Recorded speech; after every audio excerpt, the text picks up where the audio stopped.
It wasn't like I planned to embarrass Graham. I mean, honestly, it just happened. But looking back, maybe I've always had this little edge when it comes to him. My name's Shelby. I'm 34 years old, and I guess if I had to describe myself in one word, it'd be direct. Other people, like Graham for instance, might call it being a pain, but I see it as honesty. Life's too short to tiptoe around feelings, right? The thing is, Graham's hairline has been retreating like it's in some kind of tactical battle. He's only 37, but it started years ago, right around the time our youngest Carter was born. I never said anything about it back then, because what kind of wife would I be if I pointed out every little flaw? Plus, he was still trying to fight it, getting those shampoos, massaging his scalp at night like some kind of desperate ritual. It was almost cute, in a pathetic way. Fast forward to last week at the Christmas party. Our neighbor Candace, bless her overachieving heart, hosts every year, and it's always this big production.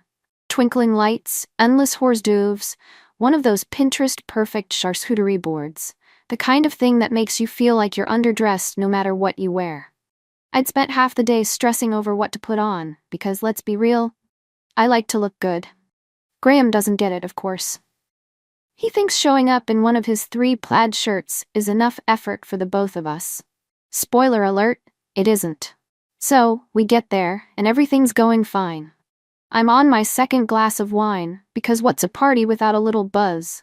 When Graham says something about the budget for our vacation next summer. I don't even remember the specifics, just that it was one of those condescending comments he makes when he's feeling frugal. You know, the kind that's loaded with judgment but wrapped in a thin layer of concern. Like, are you sure we can afford that, Shell? I don't know what came over me. Maybe it was the wine, or maybe it was Candace's perfect life staring me in the face, but I just felt this need to knock him down a peg. Before I even realized what I was doing, I laughed and said, "Oh, don't worry, Graham's saving plenty of money skipping trips to the barber." The room went silent for half a second before people started laughing. Not all of them, mind you. Just the kind of polite chuckles people give when they're not sure if it's okay to laugh. But Graham? He looked like I'd just kicked his dog. He tried to play it off, of course, with this tight little smile, but I knew I'd hit a nerve, and instead of feeling bad, I felt victorious. I don't know why I do that. It's not like Graham's a bad husband. He's steady, dependable, the kind of guy who always makes sure the bills are paid and the car's running. But maybe that's the problem. He's so predictable, it's almost suffocating. Sometimes I just want to shake him, to make him react, to prove he has more going on under the surface than spreadsheets and weather apps. Anyway, the night went on, and Graham barely spoke to me. I figured he'd get over it. He always does. I mean, it's not like I was lying about the hair thing. He even admitted a while back that he was thinking about shaving it all off. So really, I was just speeding up the inevitable, right? But here's the kicker. The next morning, he got up early and left the house without a word. When he came back, his head was completely bald. I'm talking smooth as a baby's bottom. At first, I didn't even recognize him. Carter actually cried when he saw him, which, okay, was a little dramatic, but it kind of mirrored what I was feeling inside. Because now that the hair was gone, there was no undoing it. My little joke had officially gone too far. Graham didn't say much, just went about his day like nothing was different. But there was this tension between us, this unspoken thing hanging in the air. I kept trying to brush it off, telling myself it wasn't a big deal, that he'd done it because he wanted to, not because of what I said. But deep down, I knew better. And that little voice in my head kept whispering, "You didn't have to say it like that." Still, I couldn't bring myself to apologize. Partly because I didn't think it was entirely my fault. I mean, he's the one who's been so sensitive about his hair lately. And partly because, well, I guess I just don't like admitting when I'm wrong. I'm not proud of that, but it's the truth. By the time we went to bed that night, I could feel the distance between us like a physical thing. He didn't kiss me goodnight, or even roll over to his usual side. And as much as I wanted to blame him for overreacting, I couldn't help but wonder if I'd finally pushed him too far. The next morning started like any other, except for the tension in the air so thick you could slice it with a butter knife. Graham was sitting at the kitchen table, sipping his coffee in silence. He had his tablet out, scrolling through the news like he always does, but there was something different about him. The bald head, sure, but also the way he sat, rigid, shoulders stiff, like he was trying to keep himself from snapping. I poured myself a cup of coffee and sat across from him, trying to act casual. But the quiet was getting to me, so I finally said, "The new look's not so bad, you know? Makes you look distinguished." He didn't even glance up. "Thanks." That one-word response felt like a slap in the face. Graham wasn't the type to give me the silent treatment, and I couldn't decide if he was being childish or if I deserved it. Either way, I wasn't about to let him sulk like this all day. "Are we really gonna do this?" I asked, leaning back in my chair. "You're mad because I made a joke? It wasn't even that serious." He looked up then, his eyes sharp. "Not that serious? Shelby, you embarrassed me. In front of everyone. You didn't just make a joke, you took a shot at something you know I'm insecure about. And you didn't even hesitate." The defensiveness flared up in me immediately. "Oh, come on, Graham, you're acting like I made some huge scene. It was a lighthearted comment, and everyone laughed. You're blowing this way out of proportion." "Am I?" he shot back, his voice rising just a notch. "Do you even understand how that felt? You know how I've been struggling with this, and instead of supporting me, you made me the butt of a joke. At a party, in front of all our friends." I felt my stomach twist, but I wasn't about to back down. "You're the one who decided to shave it all off the next day. I didn't tell you to do that." "That's not the point, Shelby." He set his mug down, a little harder than necessary. "The point is that you didn't think about how it would make me feel. You never do. You just say whatever pops into your head, and I'm supposed to laugh it off like it doesn't hurt." That last part stung, mostly because I couldn't completely deny it. But instead of acknowledging it, I doubled down. "Oh, so now I'm the villain? I'm sorry if you're sensitive, Graham, but I didn't mean anything by it. I can't walk on eggshells every time I open my mouth." "Sensitive," he repeated, shaking his head with a bitter laugh. "You always do that. You dismiss what I'm feeling like it's my fault for having emotions. But if I said something like that about you, about your weight or your hair, you'd never let me hear the end of it." That hit a nerve, and I felt my cheeks flush. "That's completely different. You know how hard I've worked to lose the baby weight, and you think I haven't tried to deal with my hair?" He cut in, his voice louder now. "You think I wanted this? You think I like feeling like I'm getting older, like I'm less attractive to you?" His words caught me off guard, and for a moment I didn't know what to say. I hadn't thought about it like that. Not really. To me, his hair was just hair. But to him, it was clearly something bigger. Still, admitting I was wrong wasn't in my nature. "You're still attractive to me," I said, my tone softer, but still defensive. "You're my husband, Graham. I wouldn't have married you if I didn't love you." "That's not the point, Shelby." He sighed, running a hand over his smooth scalp. "It's about respect. I don't feel like you respect me sometimes, and the worst part is, I don't think you even realize it." That word, respect, hung in the air like a challenge. I felt my walls go up immediately. "That's not fair. I do respect you. I don't know, Graham. I'm not the kind of person who sugarcoats things. You've always known that about me." "Yeah," he said quietly. "I've always known. But it's different when you're my wife, when the one person who's supposed to have my back is the same person who tears me down." His words felt like a punch to the gut. I opened my mouth to argue, but nothing came out. Because for once, I couldn't twist his logic into something I could justify. He was right. I had embarrassed him, and I hadn't even thought about it. I just wanted to be funny, to get that little thrill of being the sharpest person in the room. And in doing so, I'd hurt the one person I was supposed to protect. But instead of apologizing, I heard myself say, "I didn't mean to hurt you, Graham. But I can't change who I am. If you can't handle that, maybe you're the one with the problem." The moment the words left my mouth, I regretted them. But Graham just stared at me for a long moment before nodding, like he'd finally given up trying to get through to me. He stood, grabbed his mug, and walked out of the room without another word. I sat there, staring at the empty chair across from me, feeling a strange mix of guilt and defiance. Part of me wanted to run after him, to say I was sorry and promise to do better. But a bigger part of me, the part that didn't like admitting I was wrong, kept me rooted in place. Because if I apologized, it would mean admitting that maybe Graham wasn't the only one with flaws. And I wasn't ready to do that. Not yet. The rest of the day passed in awkward silence. Graham and I avoided each other like two strangers sharing the same crowded bus. He busied himself in the garage, probably tinkering with his tools or reorganizing his meticulously labeled bins, and I alternated between scrolling on my phone and half-heartedly cleaning the living room. I told myself I wasn't avoiding him, but deep down, I knew I was.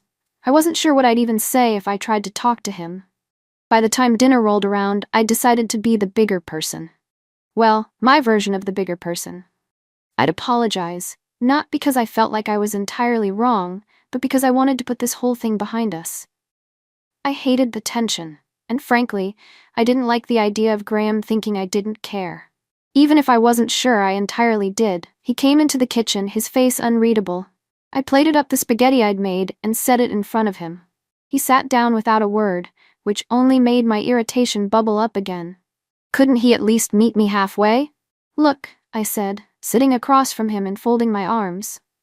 I've been thinking about what you said, and I get it. I was out of line at the party, and I'm sorry. His fork paused midway to his mouth, and he looked at me, his expression calm but not soft. You're sorry? Yes, I said, my voice sharper than I intended. I shouldn't have made that comment about your hair in front of everyone. It wasn't fair, and I realize now that it hurt you. So, yeah, I'm sorry.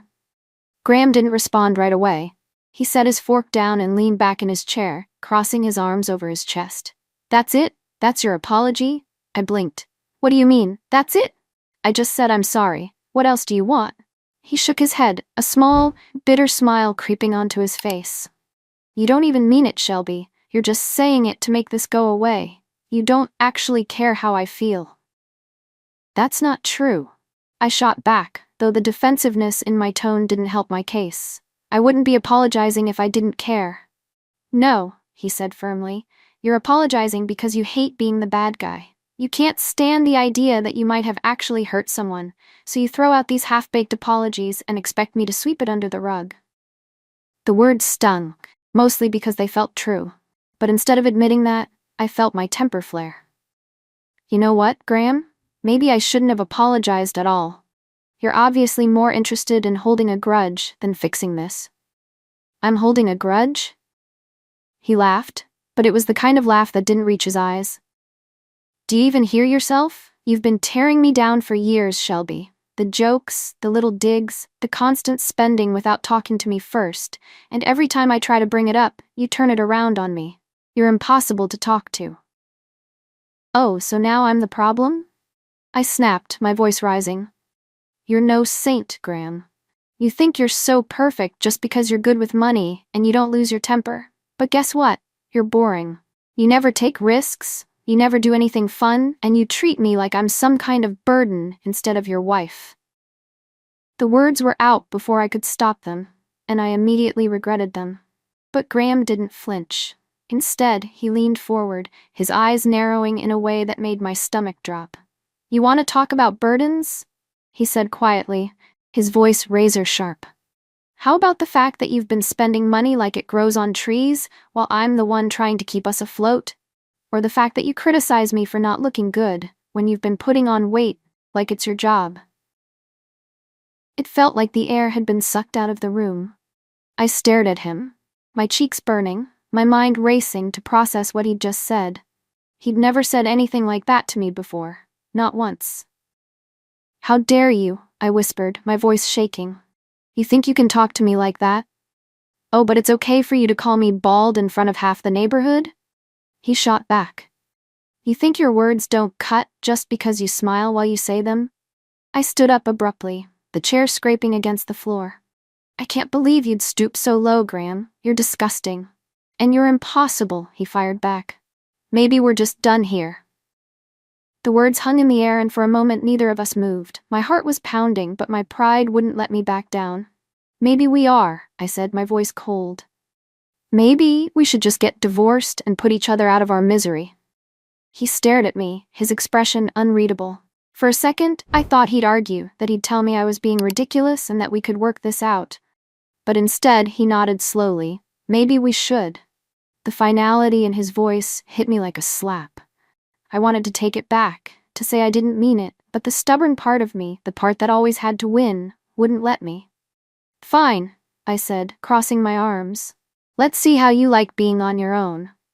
Trust me, he said, standing up and walking out of the room. It'll be a relief. As the door slammed behind him, I felt a rush of regret so strong it almost knocked me over. I didn't want a divorce. Not really. But now the words were out there, and I had no idea how to undo them. Instead of going after him, I sank into the chair and buried my face in my hands, torn between anger and the sinking realization that I might have just destroyed my marriage. ChatGPT said, weeks passed after that explosive argument, and the house became a battlefield of silence. Graham and I barely spoke, and when we did, it was sharp, cutting. Two people trying to hurt each other in little ways because the big ways had already been done. I kept expecting him to back down, to come to his senses and realize that leaving me was a mistake. After all, I was Shelby, his wife. I was the one who held this family together, the one who made life interesting. Sure, I had my flaws, but didn't everyone? But Graham didn't back down. If anything, he became more resolute. He spent his days at work and his nights in the garage or the spare bedroom he'd claimed as his own. When he wasn't home, I'd hear him on the phone, talking to lawyers. It wasn't long before the divorce papers landed on the dining room table, a stark white reminder that he was serious. I stared at those papers for hours, my mind racing. This wasn't supposed to happen. We were supposed to argue, make up, and go back to the way things were. But something had shifted in Graham. He was colder, more detached, and for the first time in our marriage, I couldn't read him. I thought about refusing to sign, but deep down, I knew it wouldn't stop him. Graham had changed. He wasn't the soft, predictable man I'd married. He was done. Done with my jokes, my spending, my endless need to be the center of attention. And I hated him for it. But more than that, I hated myself for pushing him to this point. One night, I caught him packing up his things in the garage. "You're really going to do this?" I asked, my voice trembling despite my best efforts to sound strong. He didn't even look at me. "I've made up my mind, Shelby. This isn't working, and you know it." "But we've been together for over 10 years, I pleaded, stepping closer. "You're just gonna throw all that away?" He set down the box he was holding and turned to face me. "I didn't throw it away, Shelby. You did. Every joke, every little dig, every time you made me feel like I wasn't enough, you threw it away. I just finally decided I deserve better." Those words cut deeper than anything he'd ever said to me. "Graham, I can change," I said, my voice breaking. "I'll do better. It's too late," he interrupted, his tone firm but not cruel. "You don't even mean that. You just don't want to lose the life you're used to." His words hit the nail on the head, and I hated that he was right. I didn't want to lose my life. The comfortable house, the steady income, the sense of stability he provided. Even when I complained about him, he was my anchor. But I didn't know how to say that without sounding pathetic. When he left that night, I felt something I hadn't felt in years. Helplessness. And it terrified me. The divorce was finalized 3 months later. Graham didn't fight me on alimony. He said he wanted to make sure I was taken care of. But it was clear he wasn't interested in looking back. By then, he'd moved into a sleek new apartment closer to the city, and I'd heard whispers through mutual friends about a younger woman he'd started seeing. Her name was Paige, and she was everything I wasn't. Sweet, supportive, and apparently a yoga instructor with a sunny personality to match her toned body. The kind of woman who probably made him feel appreciated in ways I never had. Meanwhile, I stayed in the house, surrounded by reminders of a life I no longer had. The alimony helped, but it wasn't enough to sustain the lifestyle I'd grown accustomed to. Little by little, I started selling things. The designer handbags, the high-end kitchen appliances I rarely used, even the car Graham had insisted I didn't need, but I'd bought anyway. For the first time in my life, I had to budget. And I was terrible at it. Bills piled up, and the once pristine house started to feel suffocatingly empty. I tried going out, meeting new people, but the truth was, I wasn't much fun without Graham there to ground me. Every attempt at a new relationship fizzled out quickly. Men didn't find my sarcasm or bluntness charming the way Graham used to. Or maybe they just didn't feel obligated to put up with it. Months turned into a year, and I heard through the grapevine that Graham had gotten a big promotion at work. Apparently, without me draining his energy and his wallet, he'd been able to focus on his career. He and Paige had moved in together, and they were already planning a trip to Europe, something I'd always begged him to do but never saved enough money for. I tried telling myself I didn't care, that he was just trying to prove a point, but the truth was, I cared more than I wanted to admit. Every time I saw a picture of them on social media, her beaming up at him like he hung the moon, I felt a pang of jealousy so sharp it nearly took my breath away. Not because I wanted him back, I told myself, but because I hated the idea that he was happier without me. As for me, I was still in the same house, still paying off debts I'd racked up during our marriage, and still single. The friends who used to laugh at my jokes had stopped inviting me to things, and the nights I used to spend planning parties or shopping were now filled with Netflix marathons and wine I could barely afford. I'd never admit it out loud, but I regretted everything. The jokes, the fights, the spending. It had all felt so harmless at the time, but now I could see it for what it was, a slow erosion of the life we'd built together. And the worst part was, I couldn't blame anyone but myself. Graham had been my rock, my safety net, and I'd taken him for granted. I'd thought I could push him forever, that he'd always come back no matter what. But he didn't. And now he was thriving, while I was barely surviving. Sometimes late at night, I'd think about calling him, about begging for another chance. But I knew it was pointless. Graham was gone, and the woman I'd been to him, the woman I'd refused to admit was a problem, was the reason why. And that's the thing about hitting rock bottom, you can see clearly from down there, but by the time you do, it's usually too late to climb back up.